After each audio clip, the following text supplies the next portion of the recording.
믿음의 가정을 세우시는 하나님. 여러분, 인생을 살아가면서 가장 중요한 결정 중에 하나가 무엇이겠습니까? 바로 결혼 아니겠습니까?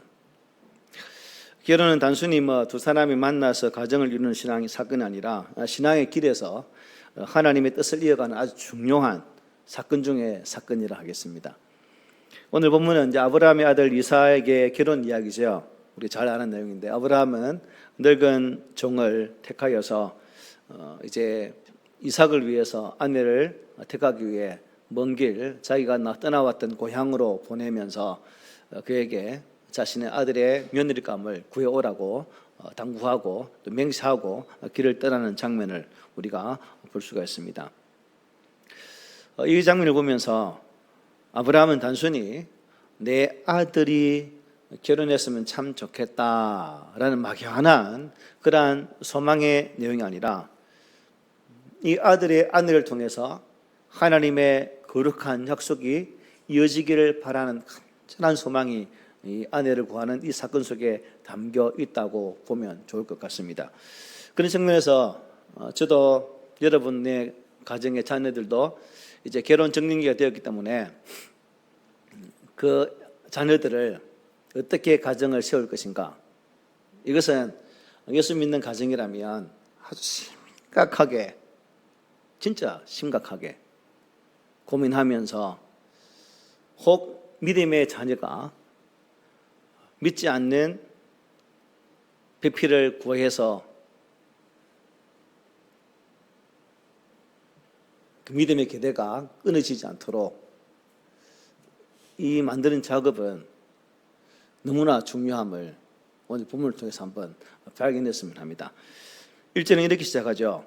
아브라함이 나이가 많아 늙었고 여호와께서 그에게 범사에 복을 주셨다라고 말씀을 합니다. 범사에 복을 주셨다. 아브라함이 나이가 많이 늙었습니다.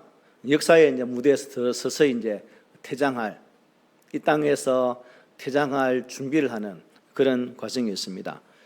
아브라함이 퇴장하고 이제 새로운 세대가 이어가야 할 그러한 시점이 되었다는 사실을 말씀해 주고 있습니다. 여호와께서 그에게 범사에 복을 주셨다. 범사는 평소에 흔히 만나게 되는 모든 경우를 다 가리킵니다. 그래서 아브라함 이런 측면에서 진짜 복을 많이 누렸던 사람 중에 한 사람이다. 하나님께서 그와 동행하셨고 또 이미 창세전에 그를 택해 주셔서 이 땅에 태어나게 하시고 그를 부르셔서 믿음의 조상으로 참 세우시는 이 모든 과정 동안 하나님의 복의 과정이 중에 하나다고 볼 수 있죠. 그리고 하나님께서는 당신이 세웠던 계획들을 아브라함을 통해서 이루시기를 원했다는 겁니다. 이 또한 복입니다. 생각해 보십시오. 여러분이 살아가는데 하나님이 여러분의 삶 속에 들어가셔서 여러분의 계획하고 준비하는 그 모든 것들이 하나님의 계획과 맞추어서 나간다면 여러분 그것이 가장 큰 복이 아닐까요? 바로 그러한 복을 범사에 많이 누렸다라고 성경은 증거합니다. 참 상상할 수 없는, 감히 상상할 수 없는 그런 복을 받은 사람이 바로 아브라함이라는 거죠. 오고 오는 세대 통틀어서 영원히 누릴 그러한 복을 누렸다는 것입니다. 하지만 아브라함에게는 또 이 복 외에 더 이상 지체할 수 없는 아주 이제 큰 문제 하나가 있었다는 거죠. 바로 아들 이삭을 믿음 안에서 가정을 꾸려나가도록 만드는 것이 그의 숙제 중에 하나입니다.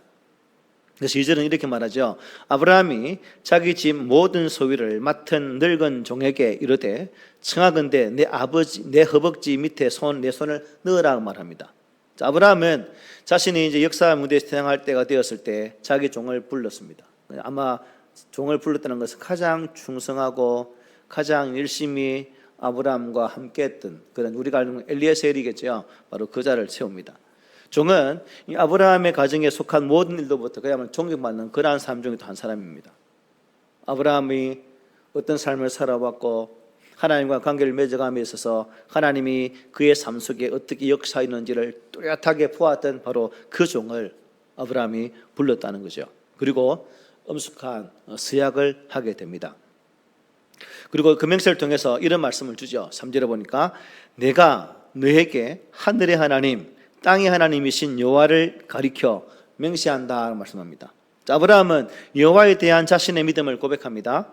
하늘과 땅의 하나님, 그리고 만물을 당신의 타고나신 섭리하심으로 절대 주권으로 다스리시는 그 하나님, 인생의 생사복을 주관하시는 그 하나님의 이름을 가지고 맹세를 하려고 하고 있습니다. 그리고 그 아들의 결혼 문제까지도 섭리하기를 원하는 마음을 담고 있죠. 이 혼인은 그런 의미에서 단순한 혼인이 아니라 세상 무엇보다도 소중한 믿음의 계보를 잇게 하는 그러한 결혼이다 하는 것입니다.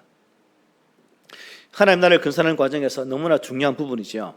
당연히 여호와의 이름으로 진행되어서야 한다고 믿었습니다. 우리 그리스도인이라고 한다면 반드시 이 길을 걸어가야 할 우리의 믿음의 길이기도 합니다. 우리 삶 역시 여호와께서 이끌어 주실 때 가장 안전하고 가장 편안하다는 거죠. 만약에 여러분 한순간도 하나님이 우리의 삶의 길을 놓쳐버린다면, 즉 잠시 내 모른다 하신다면 우리 어떻게 될까요? 생각하기도 싫죠. 그렇다는 겁니다. 그만큼 하나님의 간섭하심은 우리의 삶의 평안이고 그것이 곧 은혜와 복이라는 사실을 잘 말씀해 주고 있죠. 그래서 아브라함은 자신을 믿고 확신하는 바로 그 여호와 이름으로 이제 맹세를 하게 됩니다. 그리고 맹세 이후에 아브라함은 두 가지 원칙을 세워서 그 종에게 말을 하게 되죠. 3절 하반절에 이렇게 말합니다. 너는 내가 거주하는 이 지방 가나안 족속의 딸 중에서 내 아들을 위하여 아내를 택하지 말라. 자, 가나안 여인들은 어떤 여인들일까요? 이방 여인으로서 우상을 섬기는 사람들입니다. 결국 아브라함의 아들 이삭의 배필로는 적절하지 않다는 것을 잘 말씀해 주고 있습니다. 전혀 약속의 하나님의 거룩한 약속과 관계없는 그러한 족속이라는 거죠. 그런데 지금 그들이 살고 있는 이 땅 가나안 땅에 그들이 섞여 살고 있어요. 우리가 이 세상에 믿는 자와 믿지 않는 자가 더불어서 사는 것처럼 바로 하나님의 약속의 땅이지만 아직까지 차지 못했던 그 땅에서 그들은 섞여 살았다는 겁니다. 신명기 7장 3절 4절에 보면 섞여 살다 보면 어찌 될까요?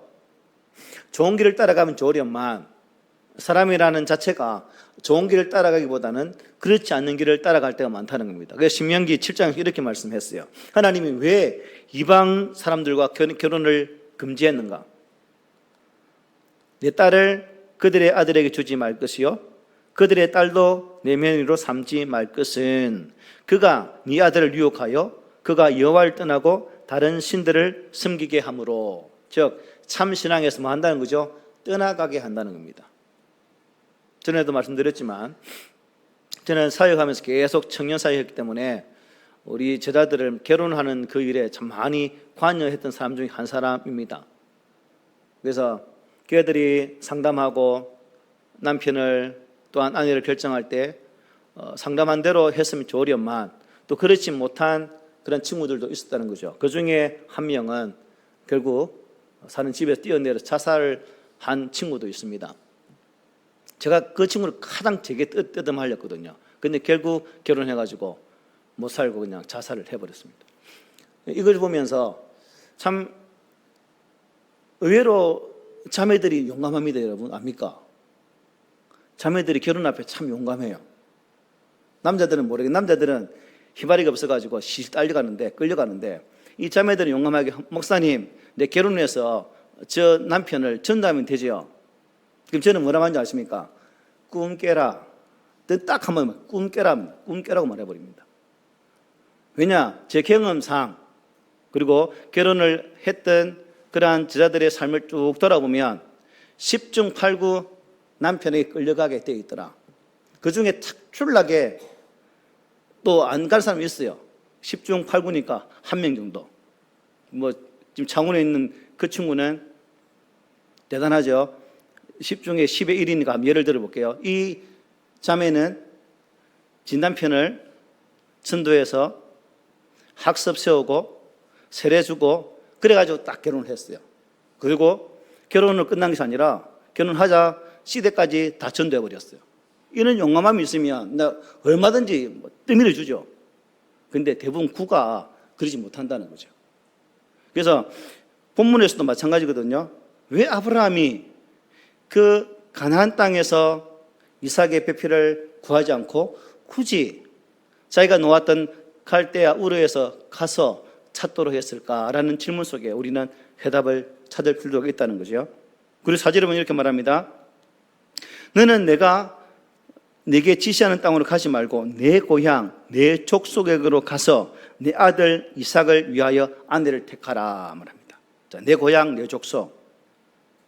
유프라테스 강 그 건너편 그 지역을 아람 지역을 말하겠죠. 하란 지역을 말합니다. 자, 여러분 하란 지역이라고 해서 믿음이 좋았게요, 안 좋았게요? 우리가 아브라함이 나올 때 알잖아요.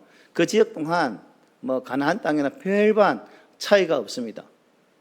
그런데도 이제 아브라함은 그 땅, 그 지역에서 아내를 구하기를 원하죠.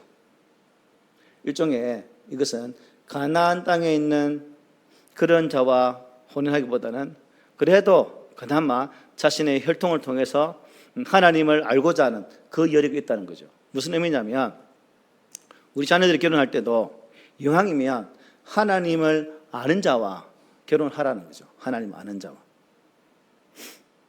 하나님을 모르는 자와 결혼하면 결국 그도 하나님을 모르는 혼합주의에 빠져서 신앙을 등지게 할 수밖에 없다는 것입니다.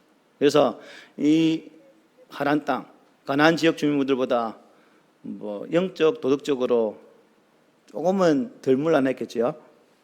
또한 절대적이라기보다는 상대적이라고 할 수 있는 그런 능력에서 조금 나을 수도 있겠죠. 어쨌든 저로부터 뭐 자유로운 삶이 있겠습니까마는 아브라함은 자신의 고향 땅에서 배필을 만나기를 원했다는 사실입니다. 그래서 이 말씀은 단순히 회론적인 그런 이유가 아니라 하나님을 아는 뭐요? 가문에서 믿음을 이어가기를 원했다는 거죠. 그래서 여러분들 자녀들 결혼시킬 때 이왕이면 믿음을 가진 가정에서 자녀들과 결혼하는 게 참 좋다는 거죠. 뭐 제가 그렇게 잘 살아서 게 아니라 우리 애들도 걱정됩니다. 솔직히 어떻게 뭘 선택할지. 그러나 기도하면서 믿음의 가정의 자녀를 구하고 만나고 결혼하면 참 좋을 것이라고 생각된다는 거죠. 그래서 우리가 결혼할 때 보면 참 외모, 조건, 환경을 많이 따지기도 하죠. 우리 성도들은 안 따지죠. 저는 따지거든요. 따지기도 합니다. 그래서 특별히 이제 가장 중요한 게 믿음인데 바울은 고린도후서 6장에서 이렇게 말씀했어요. 우리 함께 읽어보겠습니다. 시작. 너희는 믿지 않는 자와 멍에를 함께 매지 말라. 의와 불법이 어찌 함께하며 빛과 어둠이 어찌 사귀며 라고 말씀합니다. 예, 빛과 어둠이 함께할 수 없듯이 빛의 자녀들인 성도들 또한 어둠의 자녀들인 불신자와 결합을 해서는 안 된다는 것입니다. 그래서 자녀 가르칠 때 불신 자녀 보기를 최영 장군이 말했던 것처럼 돌같이 여기는 그렇게 가르쳐야 됩니다. 세상 무엇을 가지고 있을지라도 돌같이 여기고 사람처럼 여기지 않으면 결코 불신계를 안 할 확률이 다분히 높아진다는 거죠. 그래서 우리가 믿음의 가정을 세우고 그 가정을 통해서 하나님 기뻐하시는 그러한 가문을 세운다는 것 결국 쉽지는 않지만 요즘 시대는 더 그렇죠, 그죠? 참 성 비율이 많이 삐뚤어져 있습니다. 교회 다니는 자매는 많은데 형제가 좀 빈약해요. 그리고 형제들이 교회 다닐지라도 아마 자매들 눈에 볼 때는 성에 차지 않나 봅니다. 그래서 몇 명 자는 우리 제자들 보면 40, 40대가 줄줄 하거든요. 다 결혼 안 한대 이제. 참 큰일이죠. 42, 셋, 넷, 다섯 되어진 자매들이 참 많은데 야 결혼 안 할 거냐 했더만 이제 이 나이에 무슨 결혼해 무슨 혼자 살지 이렇게 말하는 애가 많습니다. 참 큰일이죠. 북이스라엘 그 아합 왕을 보십시오. 아합 왕 아내가 누구죠? 이세벨입니다. 악한 악녀 우상을 섬기는 여자죠. 그러니까 아합도 그 여자를 따라갔습니다. 하나님 기뻐하지 않는 우상의 길을 따라갔다는 거죠. 그래서 여자가, 저는 우리 아들이 걱정인데, 우리 아들의 외모는 여자가 쌍꺼풀이 있어야 된대요.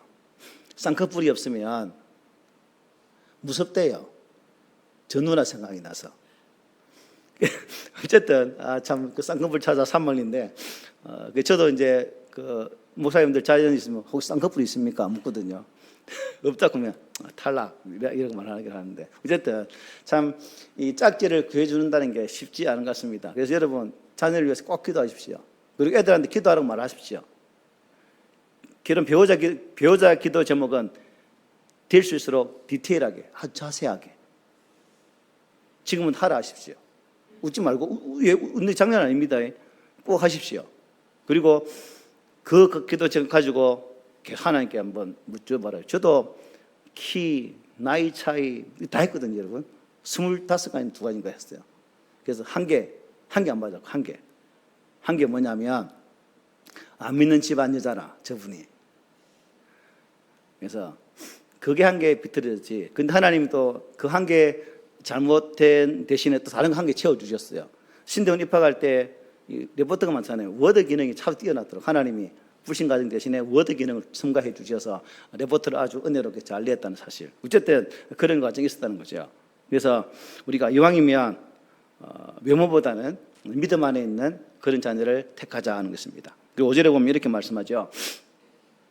종이 이르되 여자가 나를 따라 이 땅으로 오려고 하지 아니하거든 내가 주인의 아들을 주인이 나오신 땅으로 인도할 도리이까 돌아가도 되겠습니까? 무슨 말입니까? 만났는데 저게 가나안 땅에 가면 아브라함이 있고 그 아들 이삭이 있는데 그 생김새가 요 모양 이렇게 생기는데 네 같이 갈래? 했을 때 여자가 어떻게 한다는 거죠? 안 온다 하면, 안 따라온다 하면 어떻게 할까요? 그때 이삭을 데리고 그 땅으로 갈까요? 라고 질문하고 있는 부분입니다. 그런데 아브라함은 어떻게 할까요? 거부하죠. 나중에 거부하죠. 여러분 생각해 보세요. 지금 이 종의 시각, 여러분 어떻게 생각하세요? 엘리에셀의 이 생각, 이게 충분히 할 수 있는 부분이죠. 그죠? 어느 정신 나간 여자가 한 번도 안 본 어느 영감이 와서 우리 주인의 아들이 있는데 니 결혼할래? 따라올래? 해서 따라올 여자 있을까요? 없어요. 당연히 이 늙은 종의 입장에서는 이 질문이 당연하게 맞아요. 또 여자 입장에서 생각해 봅시다. 여자가 있는데 영감이 와서 가자 하니까 갑자기 그래 따라갈게요 하고 씩 따라갈 여자가 있었겠어요? 없겠어요? 여러분 그렇게 결혼 안 했죠. 옛날에 결혼이 그렇게 했죠. 그죠? 옛날에는 남편 얼굴도 모르고 결혼했다는데 바로 지금 완전 그 짝입니다. 전혀 모르는 신상 정보에 대해서는 빵점. 그런데 그런 여자 중에 따로 여자가 있을까요? 그래서 인간적으로 보면 이 노종의 말이 맞습니까? 틀렸습니까? 맞다는 거죠. 그런데 아브라함은 분명히 말합니다. 6절에 이렇게 말하죠. 아브라함이 그에게 이르되 내 아들을 그리로 데리고 돌아가지 아니하도록 하라. 안 된다. 데려가면 안 된다. 이 말씀 8절에서 한번 반복됩니다. 자, 그렇다면 아브라함은 무엇 때문에 이삭을 고향으로 데려가지 못하도록 했을까? 그것은 이삭이 약속의 후손으로서 마땅히 약속의 땅에 있어야 된다는 입장에서 그렇게 말했을 것 같아요. 아브라함 보십시오. 하란에서 나와서 하나님 인도하는 가나안 땅에 오게 됩니다. 도착하자마자 그 땅에 뭐가 듭니까? 기근이 들죠. 어디로 갑니까? 애굽으로 갑니다. 아브라함이 자신의 여정을 보면 만약 그 여정 속에서 자신을 깨달았다면 자신의 아들을 대비할 수 있겠죠. 그리고 만약 아들이 그 땅에 가서 그 땅의 종을 보고 눌러 앉아버린다면 어떻게 되겠습니까?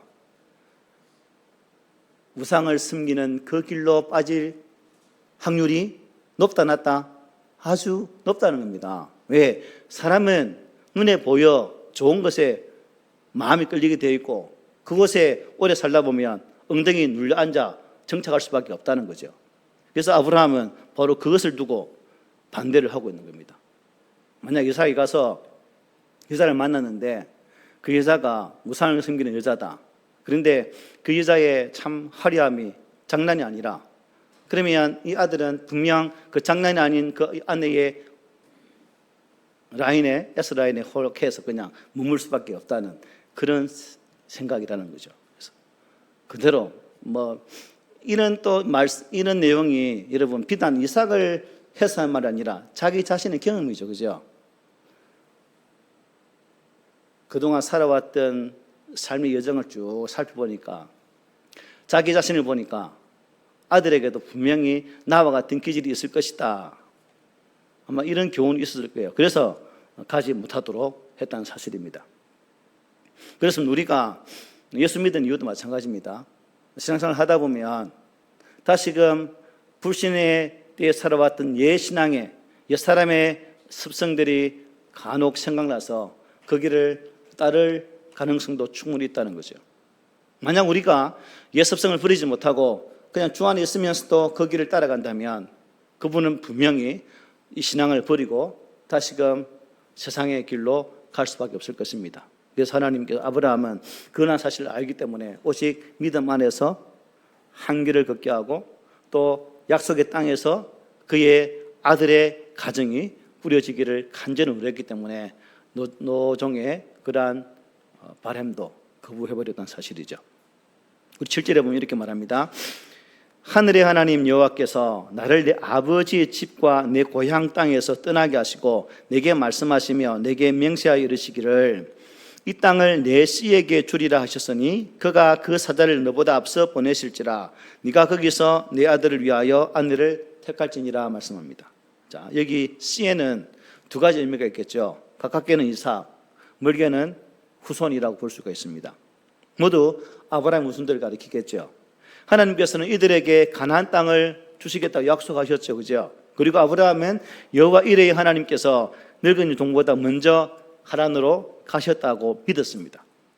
이것은 아브라함이 70년의 긴 세월을 살아온 동안 경험을 얻어서 통달했던 그런 부분을 보여줍니다. 아브라함은 오랜 경험을 통해서 하나님께서 그를 의뢰하는 자의 발걸음을 친히 인도하시고 보호하신다는 사실을 깨달았다는 거죠. 진실로 그렇다는 겁니다. 하나님은 당신을 의지하고 경외하는 자들의 발걸음을 당신의 사자를 통해서 가장 선한 길로 인도하신다는 거죠. 여러분, 우리 인간에게는 예측이 가능한 미래가 있는 반면에 또 예측이 불가능한 그러한 미래도 있죠. 또한 예측된 그 미래라 할지라도 생각대로 되지 않을 경우가 참 많을 겁니다. 이것은 인간이 얼마나 미약한 존재인지, 연약한 존재인지를 잘 가르쳐주는 부분이죠. 그러나 하나님께서는 현재는 물론이거니와 과거와 그 미래의 모든 것까지도 다 아시는 전지전능하신 분이십니다. 그리고 그분은 모든 것을 이루시며 만들어 가시는 분이십니다. 그리고 우리 인간의 모든 그림을 계획하시고 이끄시는 분이 하나님이라는 거죠. 그런 측면에서 우리가 우리의 가정을 세움에 있어서 그 하나님께 모든 것을 맡기고 나가는 그 신앙의 자세가 중요하다는 것입니다. 우리 성도들의 미래 동안 확실치 않죠. 우리가 내일의 일주일 한 주간의 삶에 확신이 있다면 걱정할 필요가 있겠습니까? 걱정할 필요가 없죠. 그러나 우리의 미래 또한 불확실합니다. 그러므로 불확실한 미래를 살아가는 데 있어서 가장 지혜로운 자는 이 땅을 지으시고 모든 걸 주관하시는 그 하나님께 온전히 맡기고 나가는 삶이 더 중요하다는 겁니다. 나의 삶을 그분께 의탁하고 그분의 인도하심으로 살아가는 그 삶. 그럴 때 하나님께서는 우리의 필요를 공급하시고 또한 우리의 필요를 채우시는 그런 하나님으로 여러분의 삶 가운데 함께 하실 것입니다. 그리고 끝으로 이제 8절 9절 이렇게 말합니다. 만일 여자가 너를 따라오려고 하지 아니하면 나의 이 맹세가 너와 상관이 없나니 오직 내 아들을 데리고 그리로 가지 말지니라. 그 종이 이에 그의 주인 아브라함의 허벅지 아내의 손을 놓고 이 일에 대하여 그에게 맹세했다 말합니다. 아브라함은 결과를 억지로 여러분 어떻게 해요? 만들려고 합니까? 그렇지 않습니까? 만들려고 하지 않죠. 만약 여인이 거절한다면 그것도 무엇이다? 하나님의 뜻이거니라고 생각하라는 거죠. 이것이 바로 하나님의 주권을 인정하는 신앙의 자세입니다. 9절에서 종은 허벅지 아래에 맹세합니다. 이것은 가장 엄숙한 맹세입니다. 그는 주인의 뜻에 순종했고 또 하나님의 인도하심을 경험하게 되는 거죠. 이삭의 아내를 되어질 여인을 구하지 못하고는 전적으로 하나님의 뜻에 달려 있는 거죠. 종이 할 일은 뭘까요? 그냥 최선을 다할 뿐이죠. 최선. 그것이면 충분합니다. 아브라함이 제안을 받은 종 만족했었겠죠. 종의 그러한 제안도, 그리고 그 제안을 받은 종도 만족했기 때문에 이제 맹세를 하고 이삭의 아내를 구하려고 길을 떠나게 되는 거죠. 마태복음 25장 14절부터 30절에 보면 우리가 잘 아는 달란트 비유가 있습니다. 그죠? 주인이 먼 단을 떠나감에 있어서 세 종에게 5개, 2개, 한 달란트를 맡기고 길을 떠나게 됩니다. 그리고 때가 되어서 주인이 돌아와서 그 종들과 회개를 하게 되죠.